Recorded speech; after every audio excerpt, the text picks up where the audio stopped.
ওকে, তো তোমরা সবাই ইউটিউবের এই ভিডিওটা তো দেখেছো যেখানে অনেকগুলো দেশলাই কাঠির মাঝখানে একটা দেশলাই কাঠি দিয়ে সেটা নিচে ট্যাপ করলে তাতে আগুন জ্বলে যাচ্ছে। তো চলো এটাই আজকে ট্রাই করা যাক। তো এটার জন্য আমাদের লাগবে একটা দেশলাই আর একটা টেপ। তো প্রথমে আমরা দেশলাই বাক্স থেকে সমস্ত দেশলাই কাঠিগুলোকে বার করে নেব। এবার চলো এক এক করে দেশলাইটাকে সাজাতে হবে, কেননা 6টা দেশলাই কাঠির মাঝখানে একটাকে নিচে করে রাখতে হবে যাতে সেটা ট্যাপ করলে আগুনটা জ্বলে। তো চলো সেটাই সাজানো যাক। ও গাইস, আমি ভেবেছিলাম সাজানোটা খুব সহজ হবে, কিন্তু না, এটা খুব কঠিন। তো এটা যতবার আমি করতে যাচ্ছি ততবারই হচ্ছে না, একটা একটা হরকে যাচ্ছে। তো চলো আর একবার দেখি, 1 2 3 এরকম করে চলো সাজাই। তো ফাইনালি গাইস দেখো স্ট্রাকচারটা তৈরি হয়ে গেছে। এবার এর উপর চলো টেপ লাগানো যাক। আর গাইস, এটা যদি সত্যি আগুন জ্বলে যায় তাহলে তোমাদেরকে আর দেশলাই বক্স ক্যারি করতে হবে না, এরকম কটা দেশলাই তৈরি করে নিলেই তোমরা সেটা নিয়ে আগুন জ্বালাতে পারবে।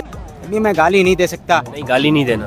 फैमिली আর গাইস, আমি তো সাজিয়ে ফেললাম কিন্তু এখানে তো টেপটাই খোলা হয়নি। আর দেখো সব হাত থেকে পড়ে যাচ্ছে, উফ পাচ্ছি না। চলো আর একবার ভালোভাবে ট্রাই করি। আর এখানে এখন মনে হচ্ছে আমার দেশলাই সাজানোর থেকে টেপ খোলাটা সব থেকে কঠিন হয়ে গেছে। অলরাইট, তো দেখো আমার এই দেশলাই গাড়িটা পুরো তৈরি হয়ে গেছে। তোমরা দেখতে পাচ্ছ আমি টেপও জড়িয়ে নিয়েছি। তো চলো এবার এটাকে ট্যাপ করে দেখা যাক কি সত্যি এর থেকে আগুনটা জ্বলে। এটা মাঝখানে করলে হবে না, কেন আমার হাতে লেগে যেতে পারে। তো চলো এটাকে সাইডে করি। তো 1 2 3। আর গাইস, এটা তো হলো না। এটা কি সত্যি হলো না? না আমার কিছু ভুল হলো? তো চলো আর একবার ট্রাই করি, একটু জোরে প্রেস করে দিই যাতে খুব টাইট হয়ে যায়। তো চলো আবার রেডি হয়ে গেছে। তো 1 2 3।